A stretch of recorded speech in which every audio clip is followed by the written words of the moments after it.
जो रब्बा और गाड़ियों में, बैलगाड़ियों में जाते थे तो उसमें रास्ते में बाग रोटी दी जाती थी। तो बाग रोटी क्या दी? जनकपुर का जो सबसे प्रिय भोजन है मिथिला का, वो है दही और चिवड़ा। दध चिवड़ा, जैसे यहाँ का है खीर, पूड़ी, रबड़ी, लड्डू, क्या कहते हैं, पचफेनी मिठाई वगैरह वगैरह। कहीं का होता दाल बाटी चूरमा, हर जगह का अलग अलग होता है। पूर्वी उत्तर प्रदेश में जाएंगे तो कुछ और होगा, दक्षिण में जाएंगे तो दही और इडली डोसा, ये वो हर जगह का अपना अपना होता है। मिथिला का सबसे प्रिय भोजन है दही और चिवड़ा। तो कहारों को हजारों कहार भेज दिए, भर भर कांवर चले कहारा।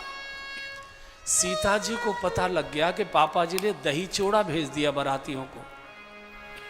अच्छा, आप ये जो माताएं बहनें हैं ना, वो मेरी बात समझ लेंगे, आजकल की नहीं, जो बूढ़ी माताएं बैठी है वो मेरी बात समझ लेंगी। जब बेटी की शादी होती है तो कहीं ढोलक बज रही है, कहीं कढ़ैयाँ चल रही है, कहीं ठहाके लग रहे हैं, कहीं कुछ हो रहा है, कहीं कुछ हो रहा है, ढोलक बाजे, गीत गा रहे हैं, नृत्य हो रहा है, रिश्तेदार ठुमक ठुमक कर रहे हैं। जिस बिटिया की शादी होती है वो क्या करती है? वो घर के भीतर वाले कमरे के कोने में गुमसुम बैठी रहती है चुपचाप, और पूरे समय भगवान से प्रार्थना करती है, हे भगवान मेरे बाबूजी की नाक नीची न रह जाए, बारातियों की सेवा में खातिर में कोई कमी न रह जाए, बिल्कुल एकदम। और कई बेटी तो अपने बाप की इज्जत की रक्षा के लिए इतनी होशियारी करती है, मान लो किसी गरीब बाप की बिटिया किसी रईस घर में जाकर बहू बनकर चली गई, अब बाप की तो ऐसी हैसियत नहीं है, और वो जब मायके में आती है तो ससुराल के पूछेंगे कि क्या लेकर आई है, क्या लेकर आई है। तो कई समझदार बेटियां आपने देखी होंगी, अपने रुपयों से ही 10-5 साड़ियाँ खरीद लेती हैं और जाके कहती है ये मेरी चाची जी ने दी, ये मेरी ताई जी ने दी, ये मेरी बुआ जी ने दी। चूँकि हर बेटी अपने बाप की इज्जत को ऊंचा रखना चाहती, इसलिए किसी की बेटी को दुख देना हो, कुछ करने की ज़रूरत नहीं, उसके पिता को अपशब्द बोलते रहिए, बेटी सब कुछ सहन करेगी। उसके पिताजी को कोई बोलता है उस दिन भोजन भी नहीं करती। और सीता जी को सखियों ने कहा कि माँ इतनी बड़ी बारात, इतनी बड़ी बारात, ऐसा लगता है सारा विश्व बाराती बनकर आ गया। तो जानकी जी तो घबरा, जानी सिय बारात पुर आई, जानी सिय बारात पुर आई, कछु निज महिमा प्रकट जनाई, कछु निज महिमा प्रकट जनाई, हृदय सुमिर सब सिद्धि बुलाई, हृदय सुमिर सब सिद्धि बुलाई, भूप पहुनई करन पठाई, भूप पहुनई करन पठाई। एक तो बारात की विराटता देखकर जानकी जी घबरा गई, मेरे पापा जी की तो जरा सी स्टेट है, जनकपुर इतनी सी है, नेपाल है कितना सा, जरा सा प्रदेश है, जरा सा देश है, और ये तो चक्रवर्ती नरेश और इतनी बड़ी बारात, और छोर कोई पता नहीं। और पापा जी ने दही चिवड़ा और भेज दिया, सारे बाराती बीमार हो जाएंगे। क्योंकि बारात एक क्वार में गई थी, 1 महीने फिर वहाँ रही थी, और शादी हुई थी अगहन में, हिमृत अगहन मास सुहावा। और क्वार में दही निषेध है, क्वार में दही निषेध क्या है भाई? चैते गुड़ बैसाखे तेल, जेठे पंथ अषाढ़े बेल, सावन दूध भादो मही, क्वार करेला कार्तिक दही, अगहन धनिया पूसे जीर, माघे मिश्री फागुन खीर, ये निषेध है चीज़ें। तो दही जो है 2 समय, कार्तिक का मास था ये, अगहन कार्तिक में पहुंची है बारात, तो उसमें ये दही चिवड़ा निषेध है, दही खाना। कार्तिक में और फागुन में पित्त कुपित्त होता है, मौसम चेंज होता है, इस समय उस समय गुजिया खाई जाती है, जो मावा होता है ये पित्त को शांत करता है। तो जानकी जी ने सोचा ये पापा जी ने क्या कर दिया, सारे बराती बीमार हो जाएंगे। तो तुरंत संकल्प से सारी रिद्धि सिद्धियों का आह्वान किया, सब आकर हजारों की संख्या में खड़ी हो गई। मालिक आज्ञा दीजिए, क्या करे? बोले जाओ, भूप पहुनी कर्ण पठाई। जो भी इंद्र के स्वर्ग में जितने भी सुख साधन होते होंगे, आवास से लेकर भोजन आदि की सारी व्यवस्थाओं में, उसके 100 गुने खड़े कर दीजिए जनकपुर में। जब जानकी जी तो सारी रिद्धि सिद्धियों की मालिक है, सब रिद्धि सिद्धियां उनकी तो नौकरानी होती है। मालिक की आज्ञा लेकर नया जनकपुर बसा दिया। इतना विराट जनकपुर बसाया है, सोने के सुंदर कॉटेज, डीलक्स कॉटेज बना दिए, सब अटैच रूम बना दिए। हर एक कॉटेज अलग अलग, हर बाराती के लिए अलग कॉटेज, एक में 2 नहीं रुकेंगे, हर कॉटेज में एक ही बाराती रुकेगा। और हर कॉटेज के बाहर एक कल्प वृक्ष खड़ा कर दिया, जो इसके नीचे से जो चाहोगे वो तुमको मिलेगा। एक कामधेनु गाय खड़ी कर दी, सब प्रकार की इच्छाओं को पूर्ति करेगी।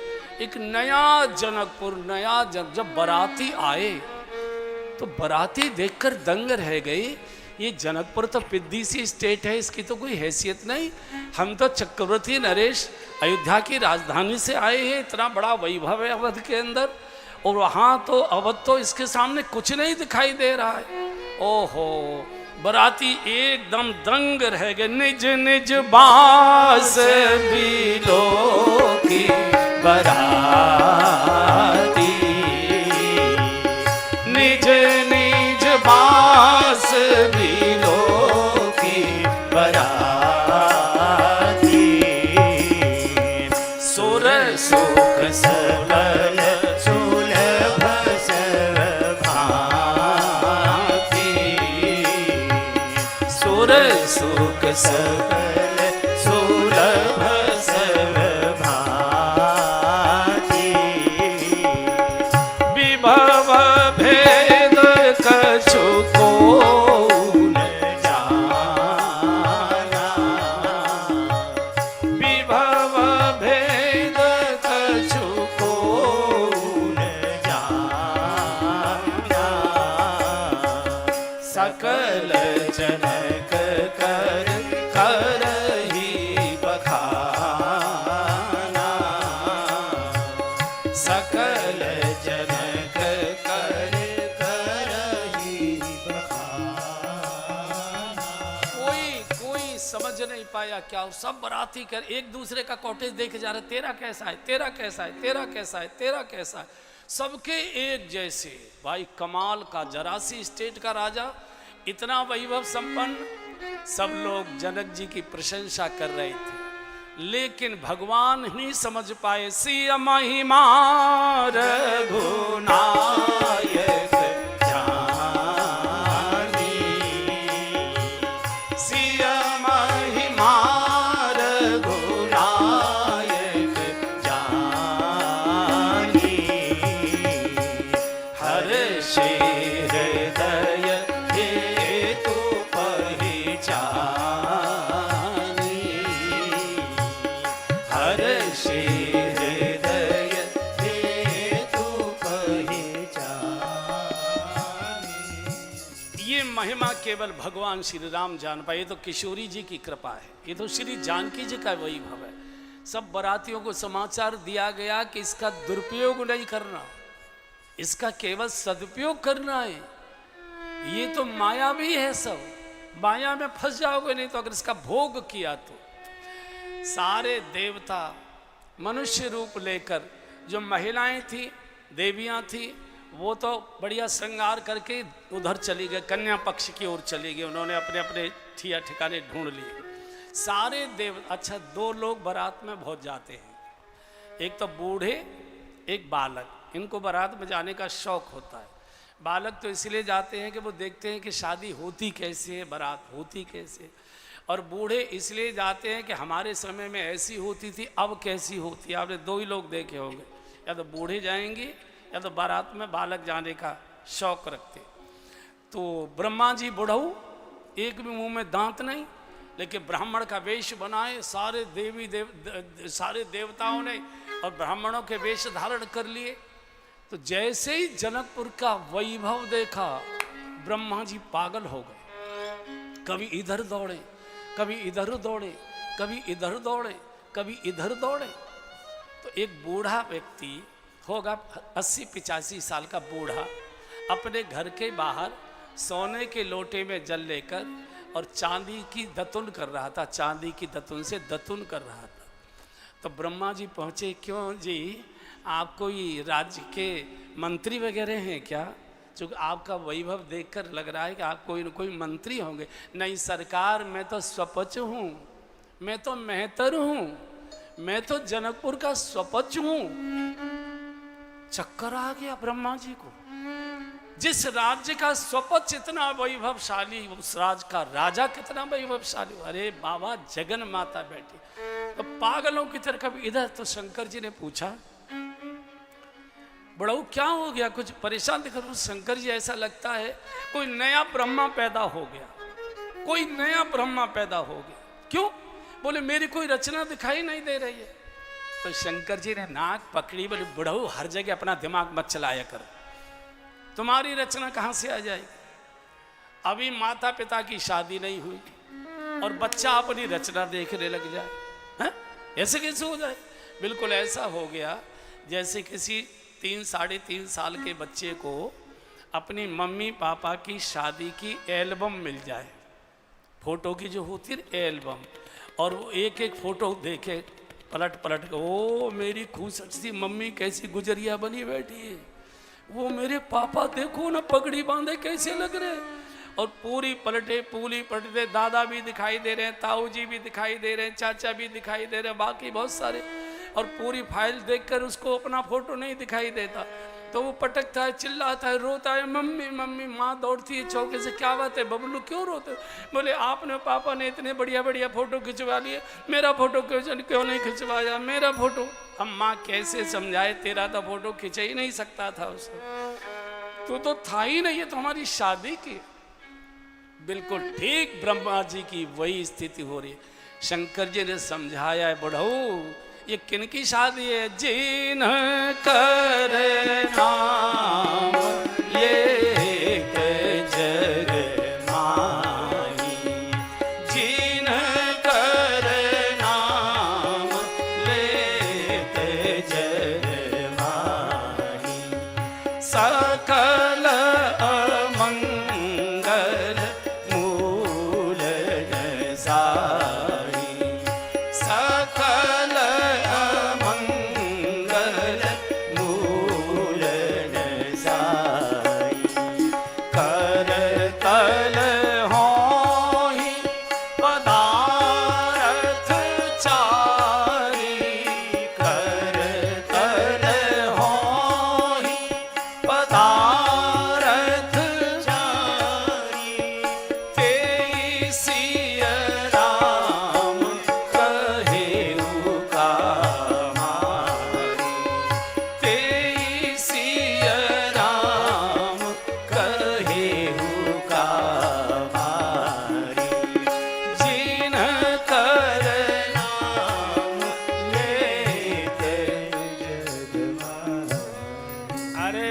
जिनका नाम लेने से समस्त मंगल प्रकट हो जाते हैं। सारे जगत के जो रचयिता हैं, जगत के माता पिता हैं, भगवान श्री राम और जानकी जी, ये माता पिता की शादी हो रही है। दिमाग मत चलाओ, दर्शन करो आनंद।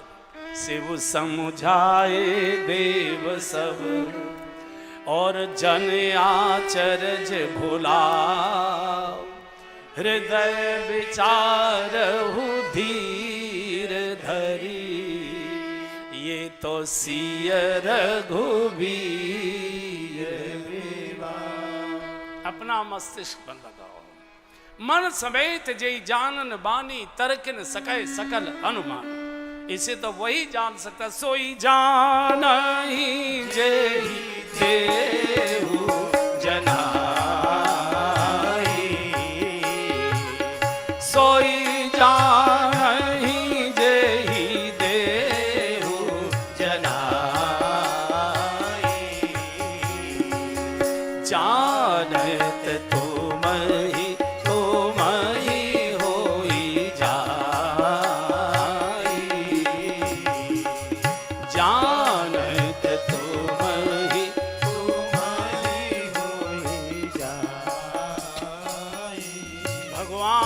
बुद्धि से समझा जा सकता है, न वाणी से बोला जा सकता है, न लेखनी से लिखा जा सकता है। उसे तो वही जान सकता है जिसको भगवान जनाना चाहें। दर्शन करो, लीला का आनंद लो, लीला में दिमाग मत चलाओ, आनंद लो। इधर जनक जी को पता लगा कि बारात जनमासे में लगभग पहुंच रही है। अपने छोटे भाइयों को लेकर, सचिवों को लेकर, अपने शतानंद जी गुरुदेव को लेकर स्वागत करने के लिए, जनमासे में बारात का स्वागत करने के लिए महाराज जनक आए हैं। और जब दशरथ जी का दर्शन किया है, एकदम साष्टांग प्रणाम किया है। जब दोनों समधि आपस में मिले तो पत्रकार आपस में पूछने लगे, तुमने हेडलाइन क्या दी है, तुमने हेडलाइन क्या दी है, तुमने हेडलाइन क्या दी है। बोले कुछ समझ में नहीं आ रहा है। उपमा खोज खोज कभी लाजे, कोई उपमा नहीं दे पाए। चूंकि एक ही ब्रह्म ने दो स्वरूप धारण कर लिए, एक जनकपुर में जानकी जी के रूप में प्रकटा, एक अवधपुर में राम के रूप में प्रकटा। ये तो एक ही ब्रह्म के दोनों पिता हैं, इनकी कोई उपमा नहीं है। पूरे बराती दौड़ दौड़ कर सब इधर उधर भाग रहे हैं और जनकपुर के नागरिक इनको देख और घबरा गए। दो राजकुमार बिल्कुल ऐसे ही पहले जनकपुर में आ चुके हैं और बिल्कुल इन्हीं जैसे दो और हैं। आज पूरी मिथिला नगरी के घर घर में एक ही शोर हो रहा है, आज मिथिला नगरिया निहाल सही है, आज मिथिला नगरिया निहाल सखी है, आज पुरजा नगरिया निहाल सखी है, चारों दुल्हा में बड़का कमाल सखी है, चारों दुल्हा में बड़का कमाल सखी है, आज खुरजा नगरिया निहाल सखी है, आज मिथिला नगरिया। सांवर सांवर गोरे गोरे जोड़ियां जहान है, सावर सावर गोरे गोरे जोड़िया जहान है,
सखी है चारों दुल्हा में बड़का कमाल सखी है आज मिथिला नगरी। ओ घर घर में एक ही चर्चा, आज मिथिला नगरी निहाल हो गई। चारों में बड़का जो है ना सांवरा सलोना, वो तो कमाल का है, कमाल का है। इनका तो मन करता है लाल लोढ़ा से सिखाओ इनकर गाल सखी है। अच्छा, सब जगह की परंपराएं अलग होती है, खुर्जा ब्रज क्षेत्र में ही आता है मुझे लगता है। तो यहाँ पहले जो आपने देखा होगा बरमनिया आता है ना, कि बरमनिया है ना, एक मटका सा छोटा सा लेके बरमनिया आता है, शायद फूफा फूफा होता है वो कुछ। कौन होता है अनिल जी? बरमनिया कौन? फूफा ही तो होता है ना। कौन होता? आपके यहाँ बरमनिया नहीं आता है? अरे वो पीला सा वो लेकर आता है ना, मंडप में रखता है बरमनिया। हाँ, आप आता देखा है आपने? बरमनिया कौन होता? फूफा ही तो होता है। हाँ, फूफा का मतलब क्या है? फूफा, जो हर समय फूफा करे। अच्छा, तो वैसे तो ठोक पीट कर नहीं सकती, कोई नखड़ी बहुत करता है। जो लड़के का बहनोई होता है, फूफा होता है, मामा होता है, इनकी नाक हमेशा चढ़ी रहती है एकदम, हर चीज़ में कानून निकालेंगे हर चीज़। तो लड़की वाला बेचारा हाथ में लिए घूमता है, सरकार सरकार सरकार सरकार सरकार सरकार। तो अब कैसे करे, ठुकाई पिटाई कर नहीं सकते। तो ब्रज की माता क्या करती है, जो आते हैं ना बैठते हैं रस्म के समय, तो हल्दी के थापे लेती हैं और ऐसा जड़ती हैं, ले फूफा एकदम। अच्छा, बोल भी नहीं सकता, गालियां में नहीं दे, अच्छी ठुकाई वो उस समय कर देती। हम में से भी कई ने की होगी, ऐसा नहीं बड़ी चुपचाप बैठी हो, लेकिन सब ने की होगी। आजकल की बात नहीं, आजकल तो शादी होती ही नहीं है। आजकल तो जरा सी देर का तमाशा होता है। चूँकि कई घंटे तो ब्यूटी पार्लर में लगते हैं, तब तक बहुत देर हो जाती है, और वो बस आया और खाए पिए सपट किया और भाग गए, यहाँ से कुछ नहीं होता है। पहले था 2-2 3-3 दिन तक शादियाँ चलती थी, हल्दी के थापे लगाए जाते थे, गालियाँ दी जाती थी, और कितने प्रकार की गाली, पता नहीं वर पक्ष की जो कितने पीढ़ी के नाम उनको याद रहते थे, और सबके नाम ले लेके गालियाँ देती थी। समय सुहावन गार बे राजा, समय के शादी के समय की गाली जो रबड़ी से भी अच्छी लगती। तो कह रहे हे सखी, ये जो दूल्हा है तो ऐसा लगता है लाल लोढ़ा से, लोढ़ा माने जो दूल्हे का वहाँ ये रस्म है, यहाँ ठप्पे की रस्म है, वहाँ जो लोढ़ा होता है चटनी बटने का, सिल्लोढ़ा, सिल्लोढ़ा बटना जिसको बोलते हैं, उसको भूभर में गर्म करते हैं, भूभर में, और कपड़े में लपेट के उसके गाल लाल करने की रिवाज है वहाँ, गाल लाल करने। हम गए थे मिथिला कथा करने, तो हमने बहनों से पूछा था कि ये क्या रिवाज है आपके यहाँ कि दूल्हे के गाल लाल किए जाते हैं। बोले दूल्हे को हम चेतावनी देती है कि हमने अपनी बिटिया को बहुत लाड़ प्यार से पाला है, अगर तुमने जरा भी कर्री आंख निकाल कर हमारी बिटिया को देखा भी, तो जब ससुराल में आओगे लाल लोढ़ा से तुम्हारे गाल सेक दिए जाएंगे, एकदम गाल सेक दिए जाएंगे। बाप रे, मैंने सोचा हे भगवान, किसी भी जन्म में मिथिला में मत शादी करवाइयो, कहीं बड़ा मुश्किल होती है, बहुत ही कठिन होता है। पूरा जनकपुर आज धूम में डूबा हुआ है। विवाह का मुहूर्त छटकर आ गया, मंगल मूल लगन दिन आवा, मंगल मूल लगन दिन आवा, मंगल मूल लगन दिन आवा, मंगल मूल लगन दिन आवा, हिम ऋतु अगहन मास सुहावा, हिम ऋतु अगहन मास सुहावा, मंगल मूल लगन दिन आवा, मंगल मूल। मुहूर्त छटकर आ गया। अगहन मास के शुक्ल पक्ष की पंचमी श्री जानकी जी के विवाह की तिथि है। सारे देश में और जहाँ जहाँ विश्व में हिंदू निवास करता है, इसको विवाह पंचमी के नाम से मनाते। माताएं उस दिन व्रत करती हैं। मंगल मूल लगन दिन आवा, हिमरत अगहन मास स्वभावा। वशिष्ठ जी के हाथ में मुहूर्त सटकर आ गया। राजन, बारात की तैयारी करो। दूल्हे को तैयार कराया गया। कामदेव भगवान के पास आ गया।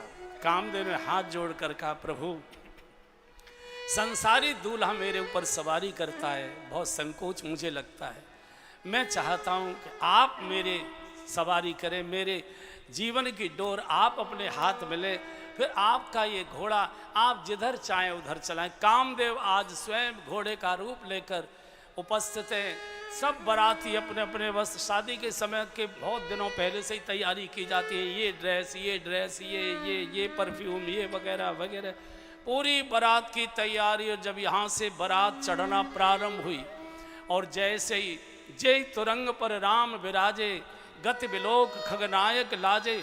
आज कामदेव तो बहुत चंचल होता है।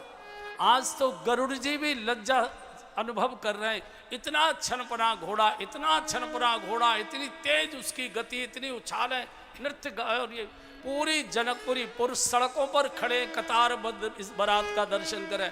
माताएं बहनें सम अटारियों में। और जब घोड़ी ने तेज छलांगे लगाना, उछलना शुरू कर दिया, ऊपर की जनकपुर की जो माताएं थी उन्होंने जोर जोर से पुकार की, राघव इतनी जल्दी नहीं, धीरे धीरे चलाओ। राघव धीरे चलो, ससुराल गलियां, राघव धीरे चलो, ससुराल गलियां, राघव धीरे चलो। मिथिला नगर की नारी नवेली, मिथिला नगर की नारी नवेली, शोभित छवि लखी रंग रलिया, राघव शोभित छवि लखी रंग रलिया, राघव धीरे चलो, ससुराल गलियां, राघव धीरे चलो, ससुराल गलियां, राघव धीरे चलो।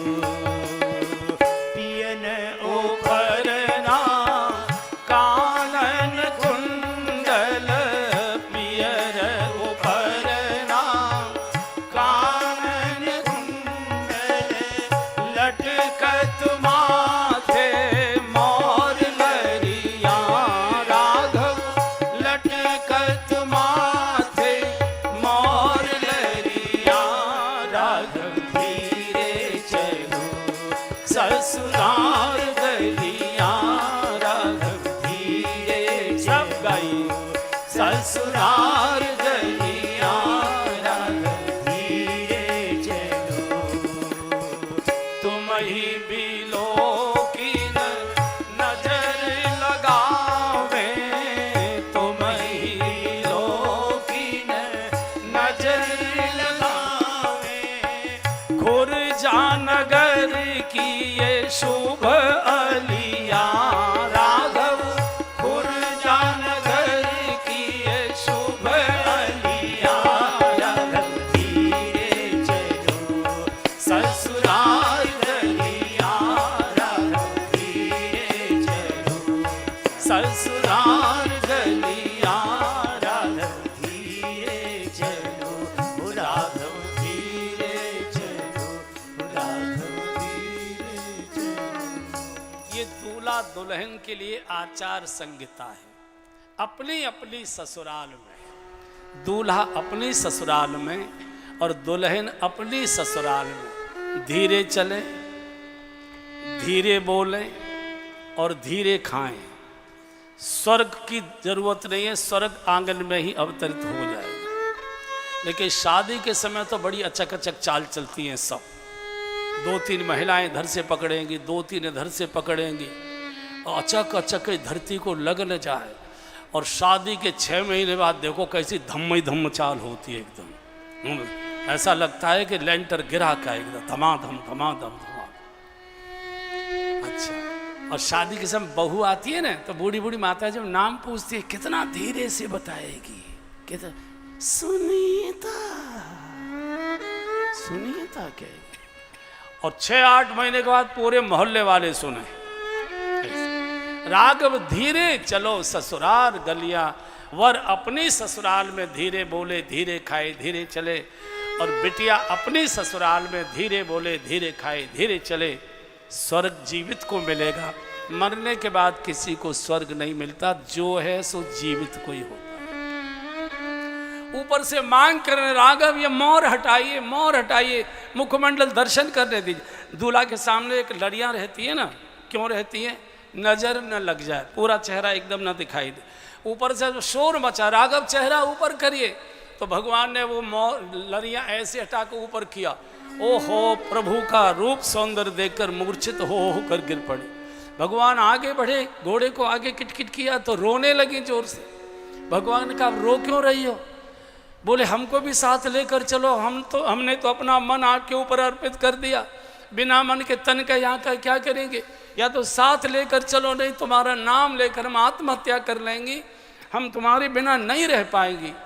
भगवान तो घबरा गए, क्या चक्कर है भैया, मैंने तो रो रही थी इसलिए ऊपर मुखमंडल किया। भगवान ने कहा ये नहीं हो सकता, मैं नहीं साथ ले जा सकता।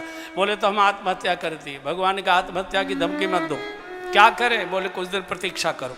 कब तक की? बोले द्वापर तक की। इस बार तो मर्यादा का अवतार लेकर आया हूँ, एक पत्नी का व्रत लेकर आया हूँ, लेकिन द्वापर में सबकी सब चली आना, फिक्र करने की जरूरत नहीं, सबको रखेंगे, चिंता करने की जरूरत। वही जनकपुर की सारी सखियाँ, द्वापर की सब सखियाँ बनी है कृष्ण की। बारात ने प्रवेश किया, पुनः जनक जी ने आरती उतारी है दूल्हे के अपने भवन के मुख्य द्वार पर। दिव्य मंडप सजा हुआ है, दिव्य आसन पर भगवान विराजित हुए। सारे देव देवता ऋषि वेश धारण करके वेद मंत्र उच्चारण के लिए बिल्कुल पास बैठे। वशिष्ठ भगवान अपने आसन पर बैठे हैं।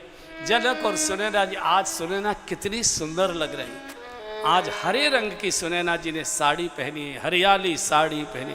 अरे जिसकी गोद में भक्ति देवी, भक्ति महारानी बिटिया बनकर खेली हो, वो माँ कितनी महान होगी, आप कल्पना करिए। सब अपने अपने चारों वेद आज ब्राह्मण का शरीर धारण करके बैठे हैं। वेदोच्चारण हो रहा है, दिव्य सुगंध आ रही है, मधुर मंगल मंगल गीत गाए जा रहे हैं। इधर वशिष्ठ जी ने कहा राजन बिटिया को बुलाओ, मुहूर्त का समय आ गया, इसी समय सब रस्म होगी, इसी समय फेरे पड़ेंगे। सीता जी का बहुत सुंदर सखियों ने श्रृंगार किया है, चूँकि जानकी जी जगन माता है और माँ के श्रृंगार का वर्णन करना यह अपराध माना गया है। माँ कैसी भी हो, माँ पूज्य ही होती है, माँ वंदनीय ही होती है। तो गोस्वामी जी को लिखना पड़ गया, सिय सुंदरता बरनी न जाई, सिय सुंदरता बरनी न जाई, सिय सुंदरता बरनी न जाई, सिय सुंदरता बरनी न जाई, लघुमती बहुत मनोहर ताई, लघुमती बहुत मनोहर ताई। आवती दीखी बराती न सीता, आवत सीता जी को आते बरातियों ने जब देखा, आवत देखी बराती न सीता, आवत देखी बराती न सीता, रूप राशि सब भांति पुनीता, रूप राशि सब भांति पुनीता, सब ही मन कीन प्रणामा, सब ही मन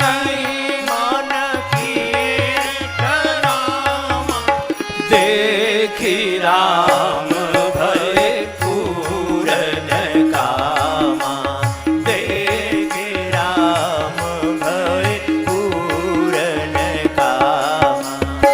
एहि विधि सिय मंडप ही आई, एहि विधि सिय मंडप ही आई, प्रमुदित शांति बढ़हि मुनि राई, प्रमुदित शांति बढ़हि मुनि राई। धीरे धीरे धीरे धीरे भक्ति महारानी को सखियां सहारा, भक्ति सहारे से चलती है।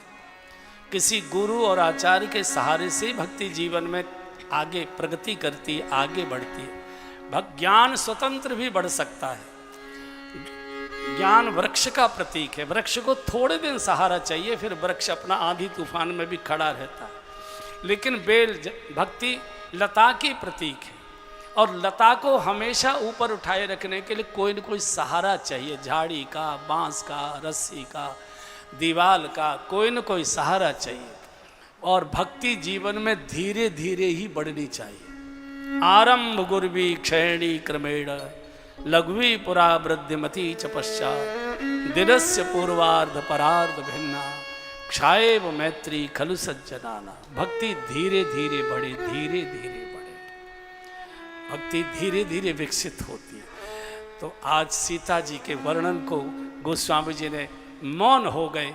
जगन माता के सौंदर्य वर्णन का वर्णन करना, सौंदर्य स्वरूप का वर्णन करना महाअपराध माना गया है। माँ तो माँ होती है, सब प्रकार से पूज्य वंदनीय होती है। सवई मनय मन कीन प्रणाम, सभी देवताओं ने जो ऋषि वेश में बैठे थे, जगन माता को मन ही मन शीश झुकाकर प्रणाम किया, दिव्य आसन पर बिठाया है। चारों वेदों ने स्वस्ति वाचन प्रारंभ कर दिया, वेदोच्चारण होने लगे, मंत्रोच्चारण होने लगे। अब वशिष्ठ जी ने कहा, शतानंद जी ने भी कहा, राजन मुहूर्त आ चुका है, बिटिया का कन्यादान कीजिए। आज सुनैना जी इतनी दिव्य दिखाई दे रही है, सीता जी की माँ, जिनकी गोद में भक्ति बिटिया बनकर खेली हो, माँ कितनी दिव्य होगी। तो जनक जी को जब कहा कि कन्यादान करें राजन, जनक जी रो पड़े। ज्ञानी के भी रोया नहीं करता। ज्ञानी तो रोते हुए लोगों को अपने ज्ञान के प्रकाश से शांत करता है। आज फूट फूट कर सारे समाज के सामने जनक जी रो पड़े। ज्ञानी नहीं रो रहा है, बेटी का बाप रो रहा है। बिटिया की शादी के समय माताएं तो गीत गाती है, माँ बेटी की जो माँ होती है वो भी खुशी मनाती है कि मेरी बेटी अच्छे घर में जा रही है। आज इसके पीले हाथ हो रहे, बाप रोता है बहुत। बेटी की शादी के समय पिता के आंसू आया करते हैं। कारण क्या है? सारे परिवार का पालन पिता करता है और पिता का पालन उसकी बिटिया करती है। बाप की हर बात को बेटी देखती है कि पिताजी को क्या चाहिए, क्या चाहते हैं, कैसे है, कैसा मूड है, कैसा मन है। जनक जी रो पड़े। जैसे रोते हुए बाप बच्चे के आंसू माँ अपने साड़ी के पल्ले से पहुँचती है, ऐसे आज सुनैना जी जनक जी के आंसू अपनी साड़ी के पल्ले से पहुँच रही है। राजन रो मत, रोइए मत। ये तो किसी भी पिता के जीवन का सबसे सौभाग्यशाली क्षण होता है जब वो अपनी बिटिया का कन्यादान करता है। अभागे पिता को कन्यादान करने का सौभाग्य नहीं मिलता। अभागे के घर में बेटी जन्म नहीं लेती, भाग्यवान पिता के आंगन में बेटी जन्म लेती है। ये तो हमारा कितना बड़ा सौभाग्य। नहीं सुनैना, जानकी जी को कैसे हम छोड़ पाएंगे? बिना जानकी के कैसे जीवित रह पाएंगे? बार बार याद आएगी, बार बार याद आएगी। उसकी पुरानी पुरानी चीज़ें दिखाई देंगी, जानकी याद आएगी। जैसे रोते बच्चे को माँ पुचकार कर शांत करती है, जनक जी को ऐसे सुनैना जी ने शांत किया है। रोते रोते टकटकी लगाकर लोग देख रहे थे और रोते रोते वेद उच्चारण के साथ जैसे ही महाराज जनक ने बिटिया जानकी जी का हाथ भगवान के हाथ में दिया, तालियों की गड़गड़ाहट होने लगी। बोलिए युगल सरकार की। और इधर वशिष्ठ जी ने, शतानंद जी ने दोनों की, जानकी जी की पचरंग की चुनरी और भगवान का पीतंबर का एक ठोक बांधा। उससे पूर्व कहा कि राघव, इसके बाद की घटना है। अब भांवरों का जैसे दोनों की गांठ बांधी, अग्निदेव आज स्वयं प्रकट हो गए और होन लागी भांवरी। भांवरी पढ़ना शुरू हो गया। सखियों ने मंगल गीत गाना प्रारंभ कर दिया। सिया रघुवर जी के संग पढ़ने लागी, हरे हरे पढ़ने लागी भांवरिया। सिया रघुवर जी के संग पढ़ने लागी, हरे हरे पढ़ने लागी भांवरिया। छायो चहुदिश प्रेम को रंग, पढ़ने लागी हरे हरे पढ़ने लागी भांवरिया। सिया रघुवर जी के संग मंगल गीत गवे, घर घर में बाज रही शहनाई। मंगल गीत गवे, घर घर में बाज रही शहनाई। आरत करत जुगल जोड़ी की, गावत सखी बधाई। पढ़ने लागी हरे हरे पढ़ने लागी भांवरिया। सिया रघुवर जी की सब गाइए। पढ़ने लागी हरे हरे पढ़ने लागी भांवरिया। छायो चहुदिश प्रेम को रंग, बैठे देव विकृतन धर के वेद मंत्र उच्चारे। बैठे देव विकृतन धर के वेद मंत्र उच्चारे। सब सखिया वरना वरनी में राई नौन उबारे। पढ़ने लागी हरे हरे पढ़ने लागी भांवरिया। सिया रघुवर जी के संग पढ़ने लागी हरे हरे पढ़ने लागी भांवरिया। छायो चहुदिश प्रेम को रंग, प्रमुदित मुदित भांवरी फेरी। नेह सहित सब रीत निवेदी, प्रमुदित मुदित भांवरी फेरी। नेह सहित सब रीत निवेदी। राम सिया सिर से दुर्दयी, शोभा कही न जाई। पढ़ने लागी हरे हरे पढ़ने लागी भांवरिया। सिया रघुवर जी के संग पढ़ने लागी हरे हरे पढ़ने लागी भांवरिया। छायो चहुदिश प्रेम को रंग, पढ़ने लागी हरे हरे पढ़ने लागी भांवरिया। सिया रघुवर जी के संग। अरे गाओ री सब मंगल गाओ, बरस रहो हरि रंग। गाओ री सब बजाओ।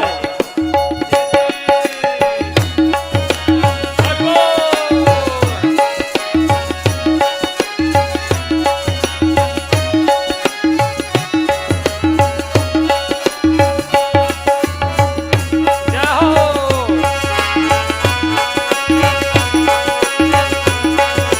जय जय।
सबके भाव के मधुर मधुर डबडबा गए नेत्र, सबके मधुर मंगलमय आंसू आए हैं।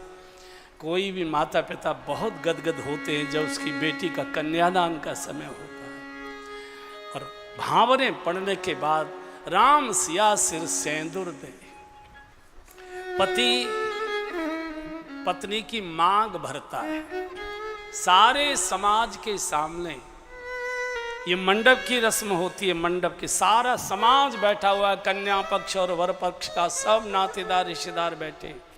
सारे समाज के सामने वर सिंदूर से मांग भरता है और इसकी ये घोषणा करता है